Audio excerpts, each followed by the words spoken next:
नमस्कार दर्शकों, मैं हूं आपके साथ लक्ष्मी पांचाल और खबर 24 न्यूज के आज बुधवार स्पेशल रिपोर्ट में आप सभी का बहुत बहुत स्वागत करती हूं। भगवान श्री गणेश के आपने कई कथाएं सुनी होंगी और कई कथाओं का सार आपको समझ में आया होगा, लेकिन क्या कभी आपने ये सोचा कि भगवान श्री गणेश की पूजा में आखिर तुलसी का उपयोग क्यों नहीं होता? आज हम आपको बुधवार स्पेशल में गणेश जी की एक ऐसी कथा सुनाएंगे जिसमें पौराणिक कथा के अनुसार तुलसी माता ने भगवान श्री गणेश को श्राप दिया था। इस कथा को जानते हुए हम जानेंगे कि आखिर क्यों उनकी पूजा में, गणेश जी की पूजा में तुलसी जी का उपयोग नहीं होता।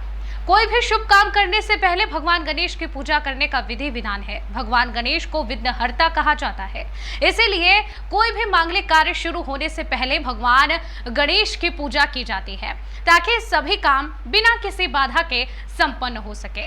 ऐसी मान्यता है कि भगवान शिव और श्री हरि विष्णु ने भी अपना काम पूरा करने के लिए भगवान गणेश की पूजा सबसे पहले की थी। भगवान गणेश को मोदक बेहद प्रिय है और दुर्वा भी बेहद पसंद है। ऐसे में सवाल यह है कि सभी देवी देवताओं की पूजा में तुलसी दल को बेहद महत्वपूर्ण माना जाता है। इसके बिना भोग अधूरी मानी जाती है, लेकिन भगवान गणेश के भोग में आखिर तुलसी दल का प्रयोग क्यों नहीं किया जाता? तो आइए आज आप इसी रिपोर्ट में हम आपको ज्योतिष आचार्य से मिली हुई कुछ पौराणिक कथा के अनुसार बातें बताते हैं, जिसके अनुसार ऐसा कहा जाता है कि एक दिन भगवान गणेश गंगा किनारे तपस्या में लीन थे। उस समय कन्या तुलसी भी गंगा तट पर अपने विवाह हेतु तीर्थ करते हुए वहां पहुंच गई।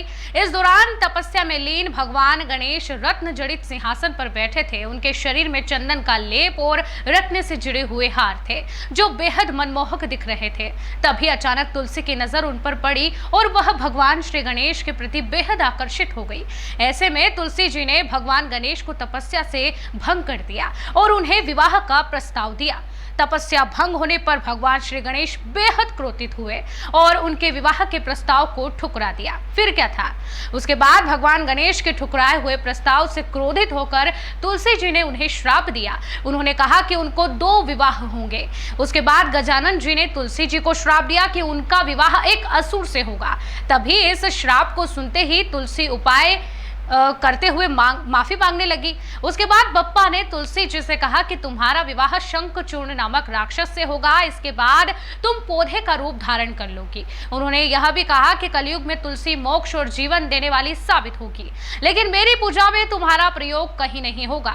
इसीलिए भगवान गणेश की पूजा में और मंत्रों में भी तुलसी जी का प्रयोग नहीं होता। हिंदू धर्म में तुलसी सबसे पवित्र मानी जाती है और इसका इस्तेमाल भी पूजा सामग्री में किया जाता है। वहीं भगवान विष्णु को भी तुलसी बेहद प्रिय है और उनकी पूजा बिना तुलसी के अधूरी मानी जाती है। लेकिन भगवान श्री गणेश जी की पूजा में मंत्रोच्चारण में कहीं भी तुलसी जी का नाम इसीलिए नहीं आता है क्योंकि दोनों ने ही एक दूसरे को श्राप दिया था।